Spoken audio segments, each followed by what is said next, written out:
किसने दी?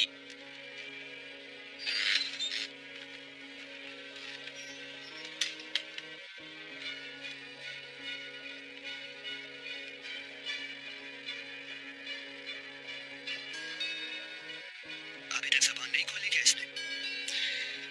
बिल्कुल खोलेगा जबान। देखो हम जानते हैं तुम अकेले नहीं हो। बता दो किसने महल के अंदर से मदद की तुम्हारी? इसे बता दे मामू जान, अगर सच बता देगा तो जान बख्शी कर दूंगा इसकी। जवाब दे, तुझे अमीर के मेहमान को मारने में किसने मदद की? आपने ही तो मदद की थी।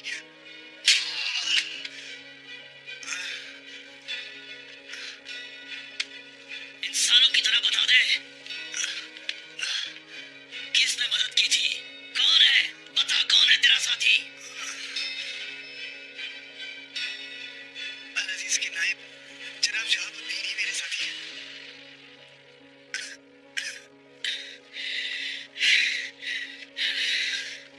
मामू जान, ये आदमी क्या कह रहा है? खोलेगा इसका बाप भी जबान?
तैयार हो जाओ फौरन, जनाब तीतुश ने तलब किया है सबको। तरबियत खत्म, अंदर वालों को भी खबर करो, सब फौरी तैयारी करें। बाबा सबसे ज्यादा आप पे भरोसा करते थे, मैं भी आप पे भरोसा करती हूँ। ये तो आपकी नवाजिश है। चाचा से भी ज्यादा भरोसा करती हूँ। मैं आपसे गुजारिश करता हूँ कि मुझे मुस्तादे आजम से ज्यादा अहमियत ना दें। तीतुश ने यहाँ से जाने से पहले एक किले के जिंदा का बताया था। मारने से पहले उन्हें किसी जिंदा में डाला गया था क्या? मुझे नहीं मालूम, मोहतरम तीतुश ही बता सकेंगे, उन्हीं से पूछें आप। बाबा की मरने तक आप उनके साथ ही रहे, मगर किसी जिंदा का नहीं बताया आपने। हो सकता है बाबा जिंदा हो और कहीं कैद हो। हकीकत जो भी है मैं सुनने को तैयार हूँ। नहीं, ये आप दोनों के लिए। दोनों? बाबा और मैं? नहीं नहीं, मैं आपकी और मोहतरम तीतुश की बात कर रहा था। आप भी मुझे सच नहीं बता रहे।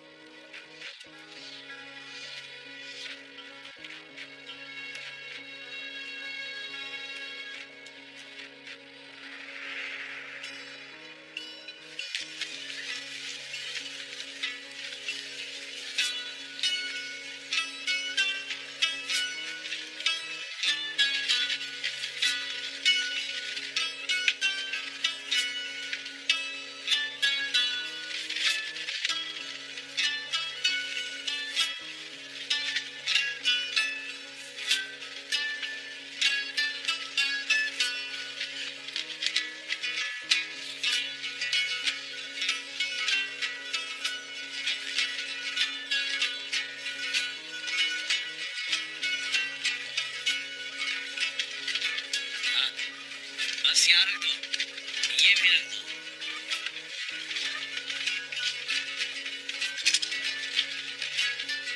इन सब चीजों को अलग अलग बांधो।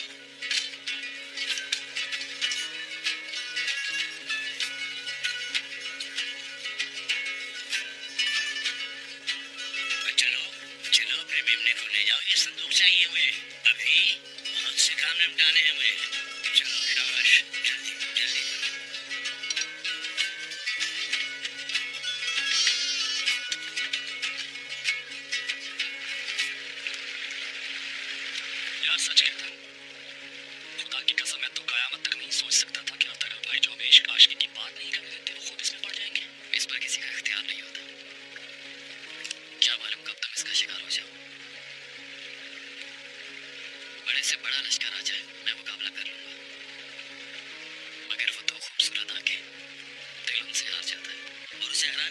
आगे चाहिए, वो दो ताकतवर हाथ चाहिए जो अल्लाह के करम से मेरे पास है। यार सचिदा हो जाओ शांत, ये मजाक की बात नहीं है, कोई बात नहीं है बिल्कुल भी। उस मसले को समझना जरूरी है। तो इस लड़के को आगे चाहते हैं तो उसके बाप से रिश्ता क्यों नहीं मांगते फिर?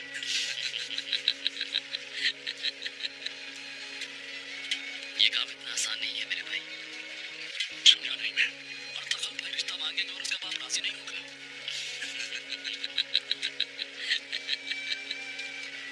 तो अगर ना माने तो भगा कर ले जाएंगे अर्तगल भाई हलीमा सुल्तान को। हाँ भाई, आगाह करो अपनी हाजत से, या कोई दुख है तो बताओ ताकि उसका मदावा किया जा सके।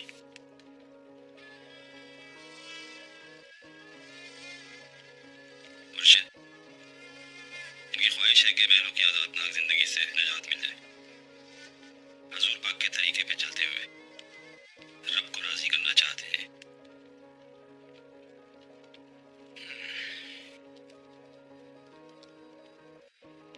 शाह इब्राहिम मदन की तरह से ताज तख्त तर्क करके दरवेशी लेना चाहते हो, मगर अपने इस मनसब को छोड़ने का मतलब है जो लोग अपनी हाजतों के लिए तुम्हारी तरफ देखते हैं उन्हें भी छोड़ देना।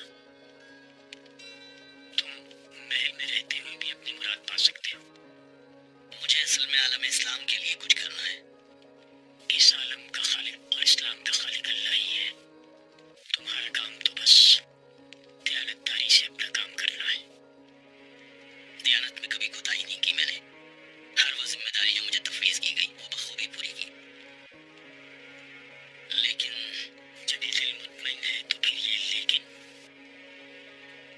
अमीर अल अजीज भांजा है मेरा, उसे औलाद की तरह चाहता हूँ।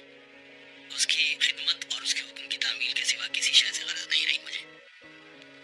लेकिन हर रोज मुख्तलिफ मुल्कों से वहशतनाक खबरें आ रही हैं। अब्बासी खलीफा के महल के अंदर, ख्वारज़म शाह के पाया तख्त में, कायरा में, बगदाद में, हर मुस्लिम सल्तनत में जो भी नेक दिल वजीर हैं या फिर उमरा हैं, उन्हें चुन चुन कर मारा जा रहा है। और हमारे महल में कौन अंदर से क्या है, कौन किसके लिए काम कर रहा है, कुछ नहीं मालूम। जो कुछ तुमने बताया है ये तुम्हें अपनी मौजूदा जिम्मेदारियों से रोकने का बहाना होगा। ये मज़ीद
नायब हुकूमत शहाबुद्दीन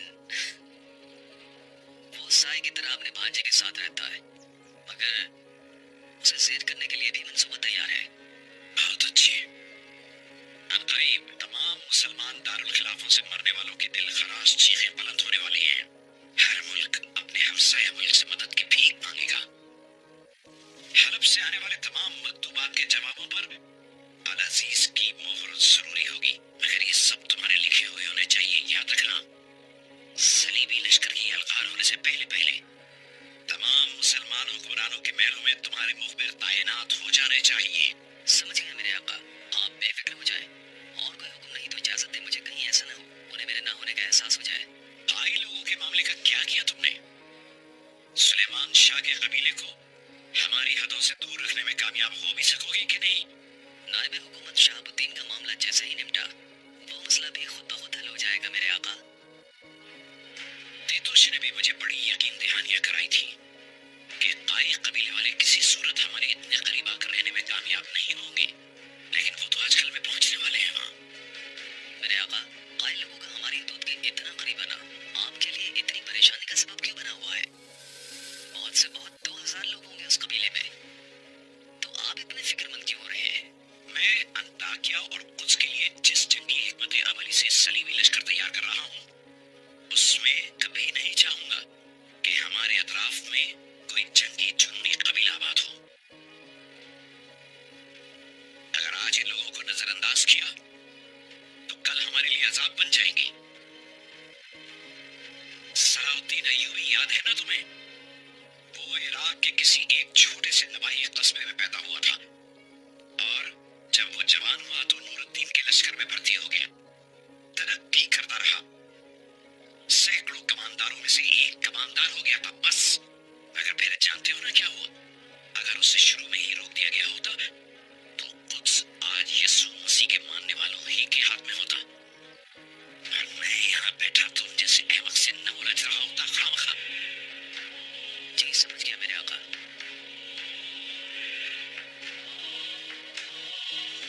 फौरन घोड़े तैयार करो मार्कोस, हम किले चल रहे हैं। किसी जमाने में बगदाद में एक बहुत माहिर बढ़ई रहता था। उम्र के आखिरी हिस्से में उसने एक बहुत खूबसूरत मंदिर बनाया, बहुत ही हसीन और दिलकश। सदफ उस पर चढ़े हुए अखरोट की लकड़ी का बना हुआ, मेहनत से तैयार किया हुआ। जो भी देखता उसकी खूबसूरती देखकर दांतों में उंगलियां दबा लेता। और फिर उस मंदिर की शोहरत फैलने लगी और इतनी फैली कि बगदाद आने वाला हर अमीर शख्स उस बढ़ई से कहता कि ये मंदिर मेरे हाथ फरोख्त कर तो फला मस्जिद को दिया करूंगा।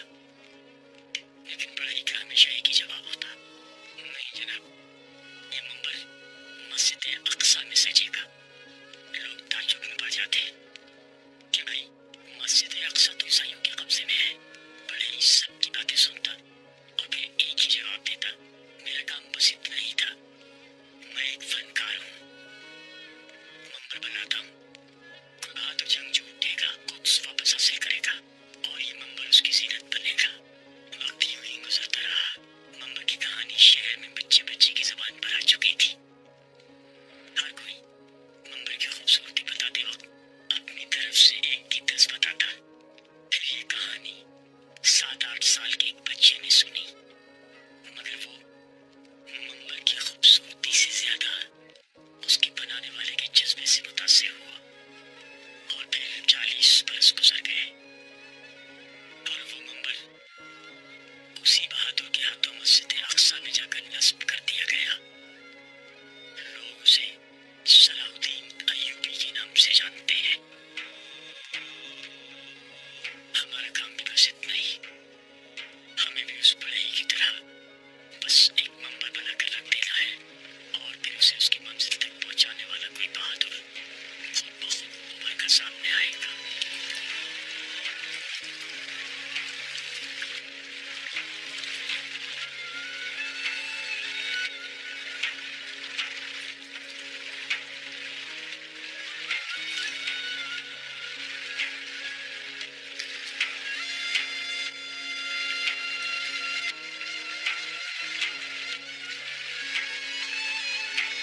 साहब। जी फरमाइए आगा जान। आपसे एक बहुत अहम बात करनी है।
शाहिना, रोशनी बेटी का दुख मुझसे देखा नहीं जाता। बहुत तकलीफ में है, मगर मुझसे कुछ नहीं बोलती। मुझे तो कुछ कहेगी नहीं। तुम कुछ बात करो उससे। मैं भी देख रही हूँ हेमा खाला, मगर आप तो जानती ही हैं, उसके दुख की दवा मेरे पास भी नहीं है।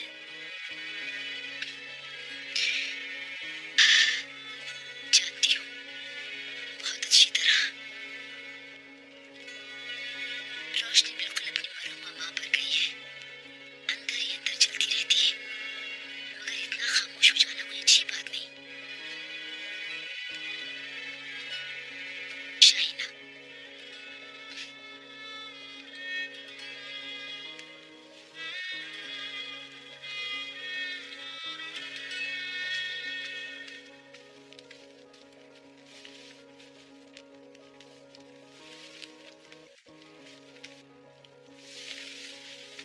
रोशनी,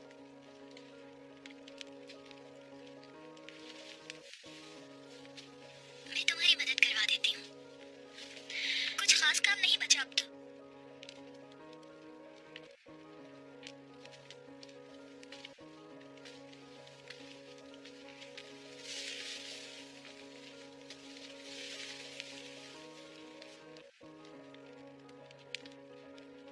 जानती हूँ तुम अर्तगल भाई की वजह से उदास हो। ऐसे ना करो, हकीकत जो भी है सामने आ जाएगी। शायद ऐसा ही हो शाहिना।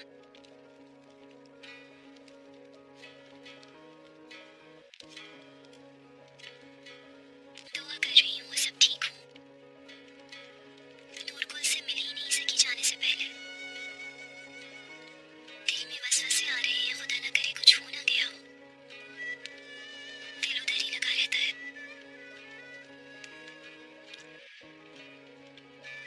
उम्मीद बुरे से बुरे वसवसों का इलाज होती है शाहिना। तुम्हें ये तो पता है ना, नूरकुल वापस यहीं आएगा।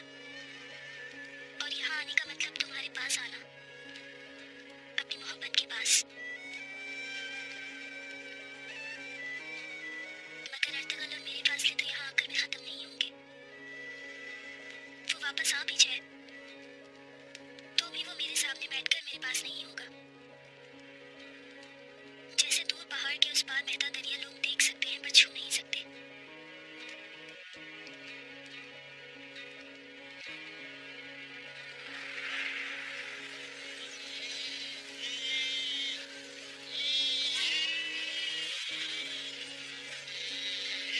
जनाब, पहले मैं ये समझ रहा था कि इस बीमारी का सबब कहते हैं, लेकिन मामला कुछ और निकला। क्या बात सामने आई है? वबा।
तीतुस का पैगाम आया था आका।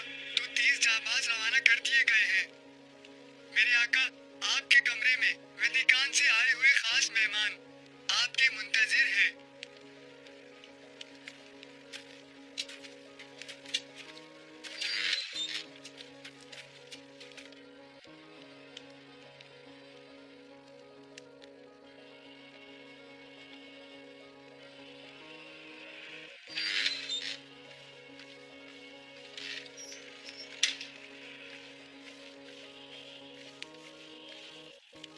आओ मेरे दोस्त पेट्रोचो, कार्डिनल थॉमस, आपकी आमद बाइस से शर्फ है इत्तला करा देते ताकि शाइन शान इस्तेमाल करता।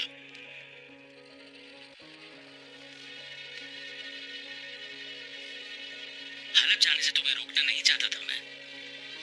आजकल तो पापा आजम की आंखें और कान आप ही बने हुए हैं।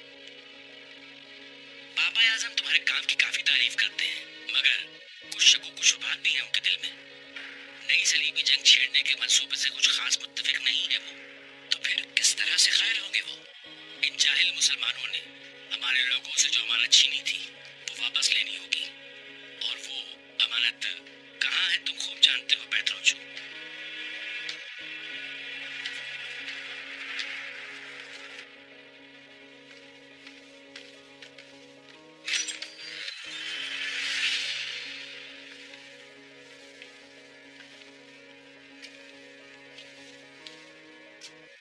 मरहबा मेरे भाई। कैसा भाई? अफसोस मेरे भाई, अफसोस। अम्मी जिस रोज तुम्हें दुनिया में लाई उस दिन को याद करता हूँ मैं, तो दुख होता है। बड़े भाई से ऐसा रवैया नहीं रखना चाहिए। तो पहुंच जाओ यहाँ से। भाइयों में ही फूट नहीं डाली, पूरा खानदान टुकड़े टुकड़े कर दिया तुमने। मगर क्या मिला तुम्हें? एक शोभदेबाज बूढ़े की बातों में आकर बीवी को, बच्चों को, अपने मजहब को, हर चीज को छोड़ दिया, बर्बाद कर दिया तुमने। फिर भी हम भाई तो हैं ना। अगर तुम उस इब्नुल अरबी के संदूक से वो अमानत किसी भी तरह वापस ला दो मुझे, तो आजाद करके तुम्हें वापस घर वालों में भेज दूंगा। इतनी सख्तियां झेलने के बाद भी अपने मुर्शिद से गद्दारी करूंगा मैं? आइंदा कभी मुझसे किसी नरमी या हमदर्दी की उम्मीद मत रखना। अपने खुदावन से मुंह मोड़कर, अपने ही मसीही भाइयों से गद्दारी करके तुम अपना भरोसा कायम कर चुके हो उस जाहिल इब्नुल अरबी पर। इस भरोसे का फायदा क्यों नहीं उठाती मेरे भाई? मैं तुमसे वादा करता हूँ, उस संदूक की अमानत जैसे ही तुम मुझे वापस ला कर दोगे, उसी वक्त तुम्हारे खानदान से मिलवा दूंगा।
सकता हूँ अंदर?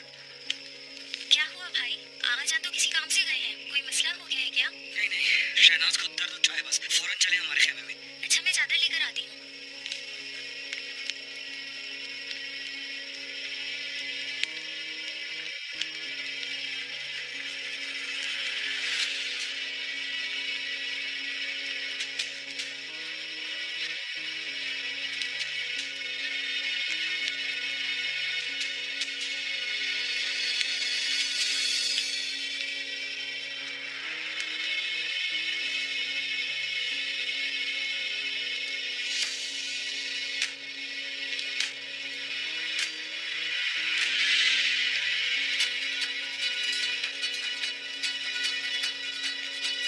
शहनाज खातून नीचे है क्या?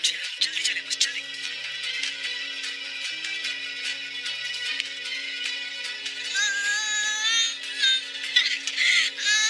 मैं मर जाऊंगी अम्मी जान।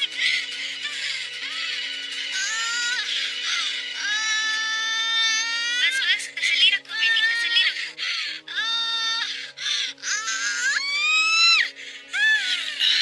लाओ देखो।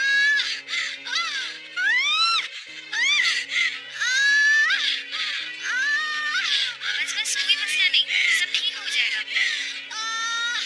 अम्मी जान, मुझे बचा ले। सब ठीक हो जाएगा इंशाल्लाह।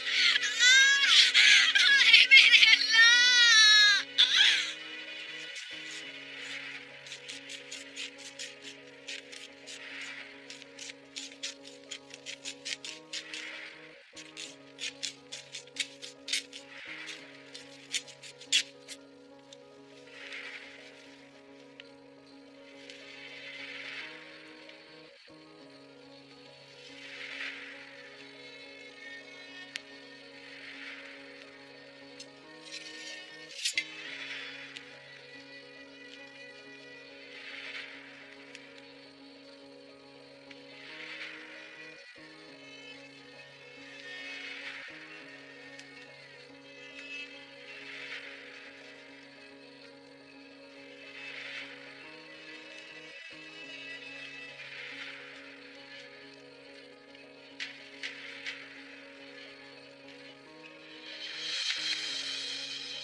बाबा को अकेला छोड़ आई अम्मी जान। नहीं, रहमान है वहाँ, तुम फिक्र ना करो बस। तुम चले जाओ बाबा के पास, गुलजारो, उन्हें अकेला ना छोड़ो। जाओ उनके पास।